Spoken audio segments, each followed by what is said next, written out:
Hello and welcome to the United Stand. This is your Ajax versus Manchester United Europa League preview live. And for those who joined us at 8:30, I just want to say very quickly, I don't want to dwell on it.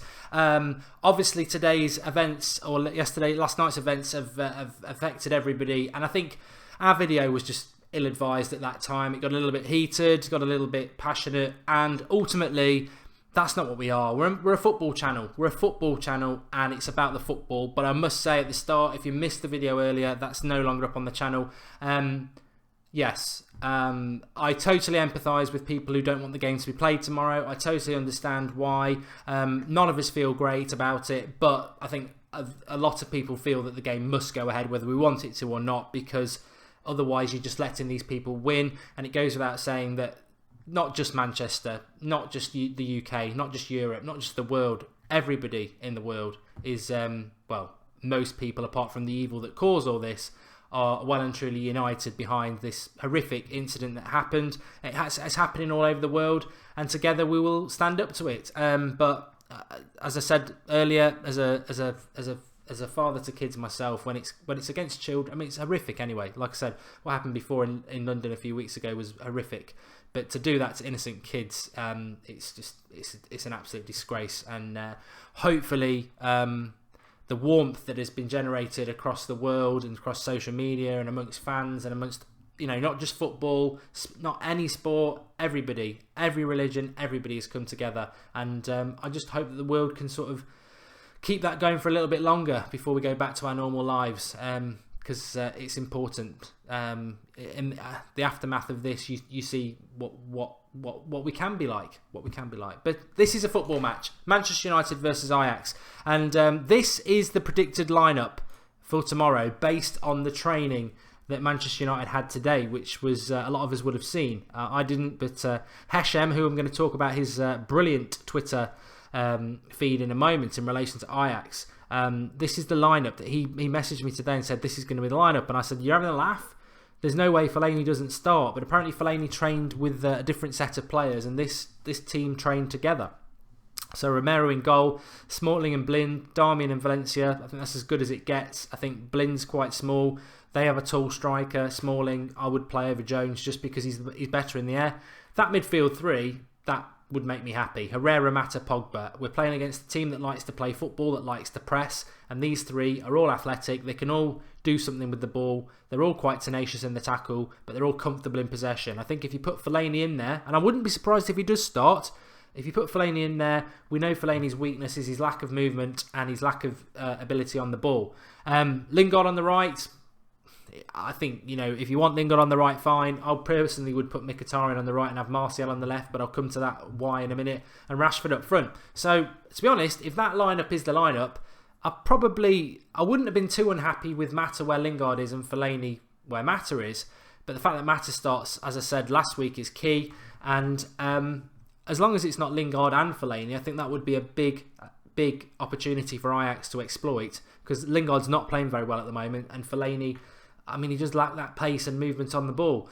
But, as I said, in light of what's happened today, and we're all feeling numb and raw, as long as the Manchester United players turn up tomorrow and give it their all, that's all I ask. That's all we can all ask. To fulfil this football game that we have to play, because it's bigger than football now. We have to go and play it. The players turn up, they give it their all, and I tell you what, I hope we win it. I hope we can bring that trophy back, because it will mean something more than it did a few days ago. And it can never replace what's happened, and nobody's saying that. But the game has to go ahead, because we can't let people like that win. And if we can win the game, then at least, well, it will never be forgotten anyway, but at least that trophy will mean something to the people of Manchester, to the people of the world. And that's the opportunity United have tomorrow, even though I accept it's just a football game. And to tell you what, if Ajax turn up tomorrow and they are this fantastic team and they play us off the park, but we turn up and we give it our all, you know what? We were talking about meltdown Thursday if we didn't finish in the top four and we didn't win the Europa League, and we're back in the Europa League next year. At least we're still all here. I can't be more blunt than that. At least we're still all here, and we can have that next year. Of course I want us to be in the Champions League, but I won't be melting down on Thursday if we're not, because it's a game and we love football. We love football. Football's my life. It's your life. We're passionate about it, but it does bear very little weight on a day like this. But I want us to win. I want us to go and give us a good account. And I tell you what, to back that up, if he does pick Fellaini and Lingard tomorrow, he picks Fellaini and Lingard. I'll be consistent. I don't think they're good enough to play for Manchester United in the first team. But ultimately, I don't care who plays tomorrow. As long as they turn up, they play for the shirt and they give it their all. That's all we can ask for to tomorrow. Just adding to that, Mourinho was adamant, apparently, this has been stated in the press, adamant that the players play tomorrow, that they give it them all, and they bring the trophy back for the people who've obviously been injured and killed, and the kids as well. Which, you know, it's using emotion, whatever. People react to things differently, and if he can motivate the players to do it for that reason, then I'm all for that. You know, yes, it's a game, whatever, but we've all been touched by this. They've got to go and play a football game tomorrow. He's got to motivate them somehow, and I think that's a wise move to do that, and it will be heartfelt as well. And also, the players were 110% apparently behind playing the game. So I know there's a lot of you who think it shouldn't be played. I totally understand that. Personally, I think you've got to play it. I think it's like I said before. If you don't get up in the morning because of all this, then they've won. If you don't get on the train, if you don't go to a concert, if you don't go into a busy shopping centre, a restaurant, a football match, then they've won.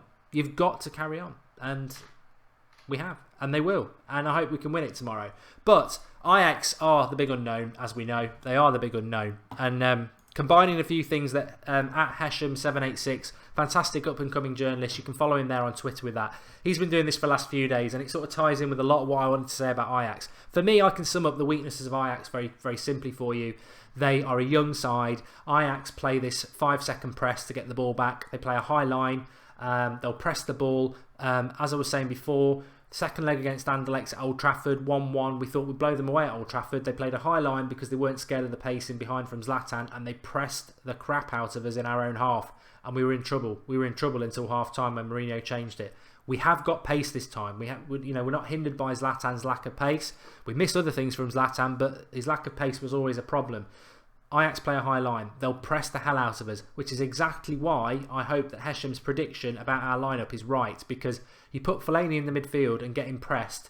What does Fellaini offer in a team that's going to get pressed in its own half? He's not quick. We can't use him for the long ball because he's in our own half. I think it's a masterclass if he plays Mata, Herrera and Pogba, because they won't mind being pressed because they can move the ball quick. And then you've got athleticism in there. You've got that with Valencia. You've got the speed of Lingard and Rashford up front, and hopefully Martial might get involved at some point.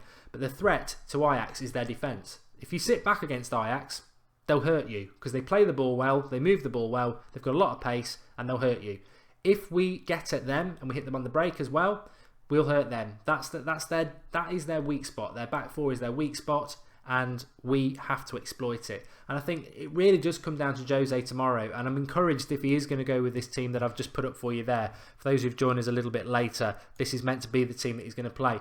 And I'm really encouraged if that is the team, because if we sit back against Ajax tomorrow, they've got a great chance of winning. If we get at Ajax tomorrow whilst being compact, we've got a great chance of winning. Remember, Ajax are a young side. Remember, we have got a lot of experience and professionals in our side who've been around for a number of years. Your Herreras, your Valencias, your Matas, your Pogbas, your Blins. These are essential players. And I think the first 20 minutes is where the game will be won and lost. Because if we sit back, like we have in some games, Ajax will grow into the game, young players, exuberance, they'll get confident, they'll get used to the feel of the ball, and they'll grow into the game. If in the first 10 to 20 minutes we go on the front foot, we rough them up a bit, we play some good football, and we start pushing them back, as young lads they might think, whoa, we're not the favourites for this, we're up against the team here, and they'll start to go in their shell. I think the first 20 minutes is key, and I think that's down to Mourinho. Is he going to make us sit back, which I think is dangerous, or is he going to go and say, let's keep it compact, but let's get at them, let's hurry them, let's worry them. And I think if we do that, we win the game. But just to expand on some of those things that Hesham has said, brilliant thread on his Twitter feed if you want to go and have a look at it, but I'll cover it for you now. He says, Ajax overcommit pressing in tight spaces, which I was saying before. They've got that 5-second rule. When the opposition's got the ball, they'll press to try and get the ball back within 5 seconds. One ball over the top to a pacey outlet, and they're heavily exposed at centre-back. So when they're pressing with their high line, if we can put good ball into the channels, you've got people like Rashford, Lingard, maybe Martial in the second half, that can hurt them.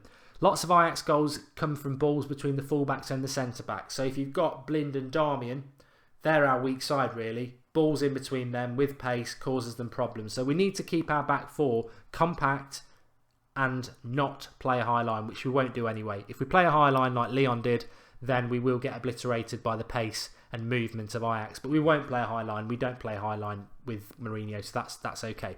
On the attack, Ajax have a tendency to defend deep and narrow.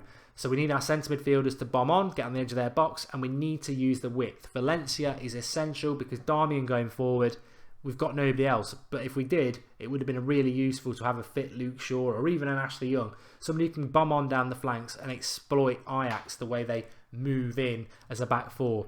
And again, Ajax fullbacks often get sucked into their own box. And we need our wide players to stay out wide. When Ajax back four gets stretched with their high line, it's relatively easy to get in behind. So I think the big thing is Pogba, through balls for people like Rashford, Lingard, Martial if he gets on, wingers staying wide, a compact back four, and Blind is very important. Daley Blind is going to be very important, bringing the ball out from the back four when they're pressing. That's where it needs to start. So, yeah, I mean, where am I going with this? Look, I really do think it comes down to Manchester United and the way we approach it in the first 10 to 20 minutes. Really, I do. If we get at them, they're a young side, we can cause them problems. I think we'll win it, and I think we'll win it 3-1. And I think that is going to probably shock a lot of people, but I do. I think we'll start the game the right way. We'll be up for it. I think we would have been up for it anyway, but I think we'll be really up for it now. I think the players will be very focused. Just need to keep our heads. I think there's one or two players in our team that, you know, emotions will be running high, and we need to keep our heads, as hard as that will be, because everyone's going to be emotional tomorrow. Which brings me on to another important thing.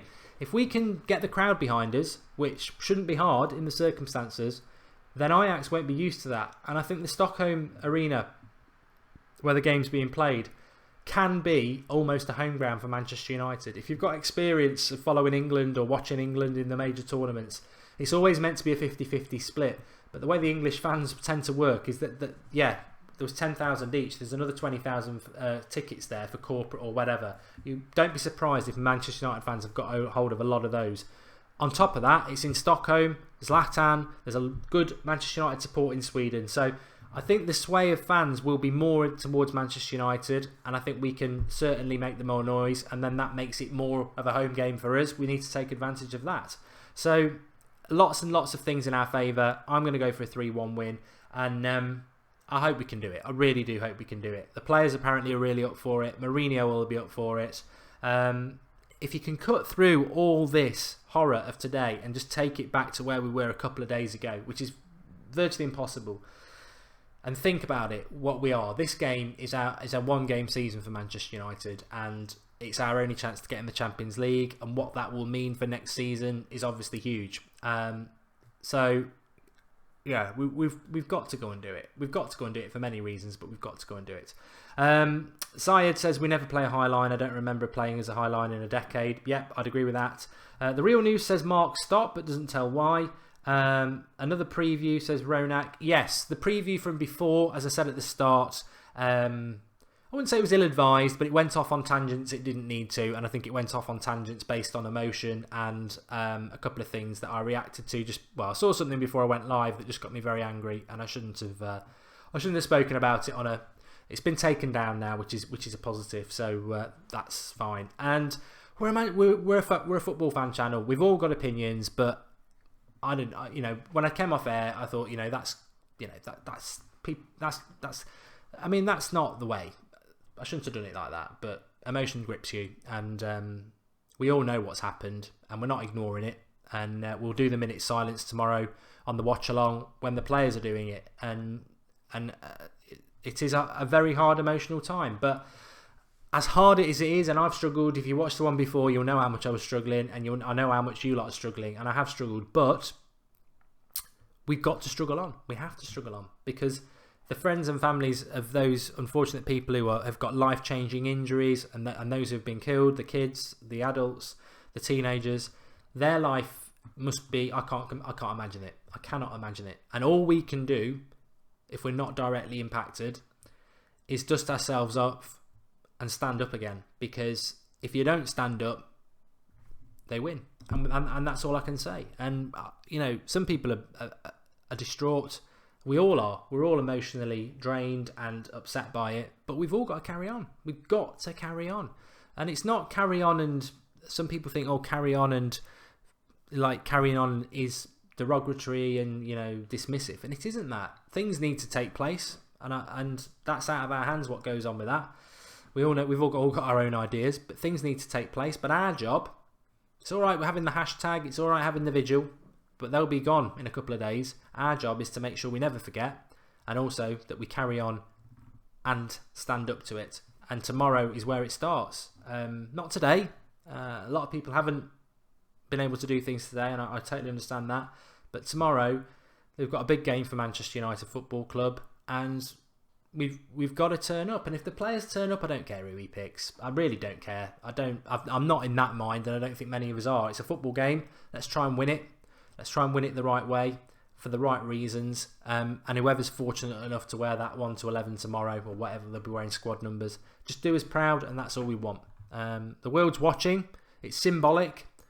As football many times in the past tends to be symbolic around big events, and the world will be watching tomorrow because it's Manchester United, it's a big game, and I just hope that we can, whatever the result, let's hope we can just do it proud, and I'm sure we will, and we'll all be there watching. Mark, I think we should surprise Ajax, stick Gomez on the bench or Harrop as they wouldn't expect it, says Josh Kirby. Interesting. I've got no ideas. I mean, we should have spoken about who's going to be on the bench. I'm not even too sure how many can be on the bench for a Europa League final, because sometimes you can have 11, can't you?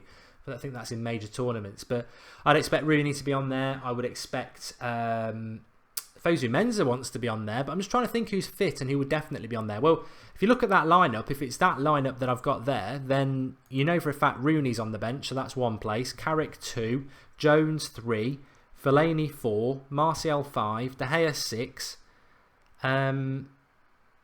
Obviously Bailly can't be there, so maybe Fosu Mensah could nip on. I'm trying to think who's he probably would, wouldn't he? I can't think of any other first teamer that's ready, so you might make yourself onto the bench, which would be interesting. I wouldn't expect any of the kids to be there.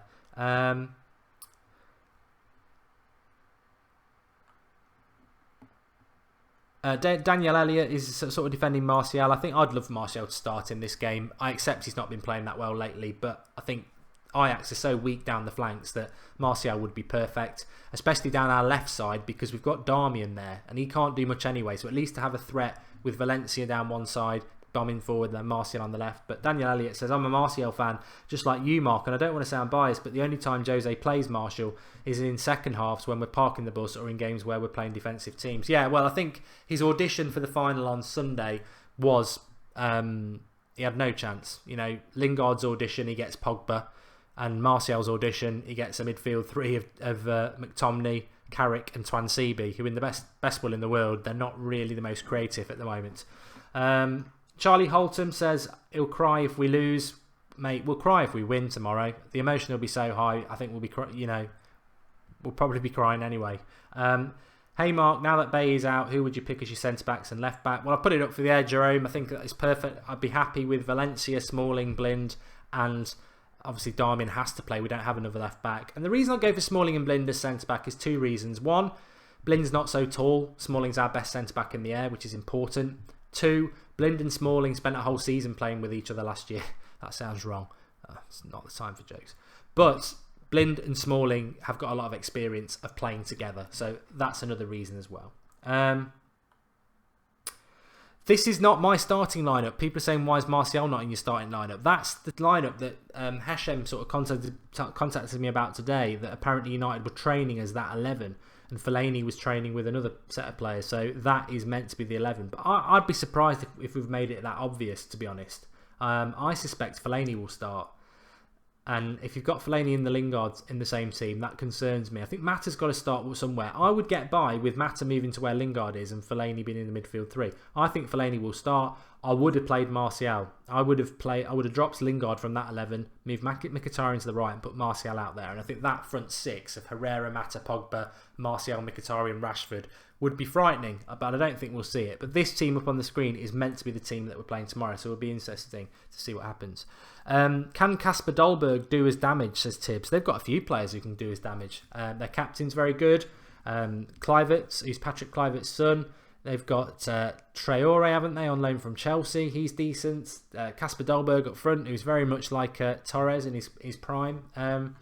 It's going to be a test for us tomorrow, but I think the big thing about Ajax is it's a bit of a jump into the unknown. Fantastic in the first leg against Lyon, awful in the second leg. And Lyon weren't great shakes themselves. So if Manchester United turn up, we could roll them over quite comfortably. But Ajax have been very good. So we just don't know what's going to happen tomorrow. We don't know what's going to happen. Do you think Jose will run around the pitch tomorrow if we win or run up the line, William? I don't think that'll happen. I don't know. It's hard to tell. It's hard to say what the emotion release will be. For everybody, it's different. Some people might be like thinking about what happened last night and be quite, it's hard. You know what I mean? They might just be like happy that they've won, but they don't feel like jumping up and down. Or it could be an emotional release that does. I just hope that at the end of the game that we are looking at a win. Julie Dunn says, this is the biggest game for Manchester United FC of the season for the last 5 seasons. 3 terrible seasons. This could be the worst of all the best one yet. Well, we'll know this time tomorrow night, won't we? Well, it's a 6:45 kickoff, isn't it? Which reminds me, we're still going to do it. The Watchalong starts tomorrow. It'll be about 6 o'clock for a 7:45 kickoff. Got a great Joey, hopefully he's coming on from America if anyone can remember him. He's got a fantastic tattoo to show you, unbelievable. We've also got 2 Manchester United black away kits to give away at half time, so join us for that. We've got 2 to give away, which is great. We will be doing that at half time on the watch along, but we will be live an hour and a half before to build it up. Looking forward to that, so join us for that. There'll be no Transfer Daily tomorrow. I must just say that. There'll be no Transfer Daily tomorrow because we're going to put the Watch Along live stream up early. We're not going to start the stream, but the live comments will be up all day. So if you're at work and stuff like that, we can build up for the final. Like you've got the live comments there. The video won't start till 6 p.m, but the stream for the live comments will be up. So during the day, you can start chatting and building yourself up for it and all that sort of jazz. So that's why there's no Transfer Daily tomorrow. And also, there's not actually a hell of a lot of transfer news to talk about. And I don't expect there'll be any tomorrow morning around United because of this final. But all there is if you didn't, I know a lot of you didn't watch this morning's because you probably just didn't feel like it because of what's been going on. But if you have got time, go and watch the one from this morning because it basically replicates what's happened today. In fact, we're probably ahead of it a little bit. Apparently United, Renato Sanchez are in for him from Bayern Munich, and Douglas Costa potentially as well, and Ross Barkley, who we've mentioned before. So if you want to watch that, that's videos there. But we just need to play the right way, which is what Gungshi says, and I totally agree with that. And we will probably get a few of you on tomorrow in the build-up. We'll probably open Skype up as well. But join us tomorrow at 6 o'clock.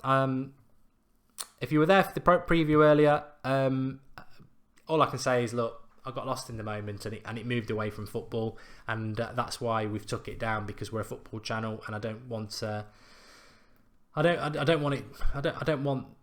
this to be tarnished by that. We should be talking about football, and by that I meant, I went off a bit on an emotional rant, and that's, we're not a political channel, we're a Manchester United football channel, and I think everyone's emotional. And it's been a very difficult day, but it's important that we got an Ajax v Manchester United preview out, because we would do that, and you've got to try and carry on with normality. A lot of you did messages and said, could you do a minute silence on the preview, which, to be honest, just sounded wrong to do that. It just doesn't seem right to do it on. It just didn't feel. I've worded that wrong. We're going to do it tomorrow when the players are doing it. So we'll do it at that time collectively as one, as everybody. I thought it was a good idea to do one, but it just felt a bit. When we're going to do one tomorrow anyway, and then we can do it with everybody together. But very, very difficult day. But as I said, big game tomorrow. It has to be played. The players want it to be played. The manager wants it to be played. A lot of you want it to be played. And life does have to go on, in the sense that you can't stop doing the things that they want us to stop doing. It's very hard for life to go on because we're all hurting, and no more so than them lot. And as I said on the video before, a massive shout out to the emergency services. You know, I've got friends in the police, I've got friends who used to go to school with her in the fire service, my aunt's a nurse, I know paramedics, and you know, as I said before, when people are running away from danger, these people are running towards danger, and they'll be working flat out 24 hours a day, 7 days a week for the next couple of weeks with no annual leave, no rest days, no days off, because that's what happens when these things happened, and these people are happy to do it. I mean, I used to do it myself a few years ago, so you know, fantastic effort, but ultimately the horrible thoughts, unfortunately, we've all got nieces and nephews and kids ourselves and stuff like that, and when people attack like that and destroy innocent little children and teenagers and grown-ups as well, but you know, when it's kids, it's incomprehensible, and yeah, very, very difficult. But all you can keep doing is what all you're doing anyway. Just stick together, warmth, community, humanity across every demographic, across every religion, and stand up to it. Don't let it win. Don't forget about it either. You know, the hashtags will stop in a couple of days, but don't forget about it, because these things will happen again, and it's important. You know, if humanity must win, as I always say, and it's from Spider-Man, but it's so true. Evil prospers when good people do nothing, and I think that's been in my head all day today. If you don't do a preview, if you don't do if you don't play the game tomorrow, if you don't get up because you don't want to go on a busy train, if you don't go to a concert that you've got planned in a month's time because you're worried about it, well, that's good people doing nothing. You've got to carry on and do it. You've got to stand up to it, and they'll never win. Thanks everybody for watching. Manchester United versus Ajax tomorrow, 6 PM we'll be live with the Watchalong. We've got a couple of shirts to give away, and like I say, whoever the lineup is, they're wearing a Manchester United shirt tomorrow. As long as they will do, as long as they turn up and give it everything, then all we can do is give our everything and give them the support back. Thanks everybody for watching, and I'll speak to you all tomorrow. Like I say, difficult day. You've all been brilliant. I've seen you all on Twitter. I've seen some of the things people have put up on there, and you've been hounding them out. There's some weird people out there, but in the main, the humanity and the coming together, not just in Manchester, because you know, even people at the concert weren't all from Manchester. They were coming from all around the country, not just in the UK, not just in Europe. Everybody in the world, everybody. Some of the messages, some of the backing. This is where you see what humanity is all about. A united front, and you know what? It's something. It's something on a day of horror. But thanks for watching. Back tomorrow. It is only a game, but it's more than a game tomorrow. Thanks for watching.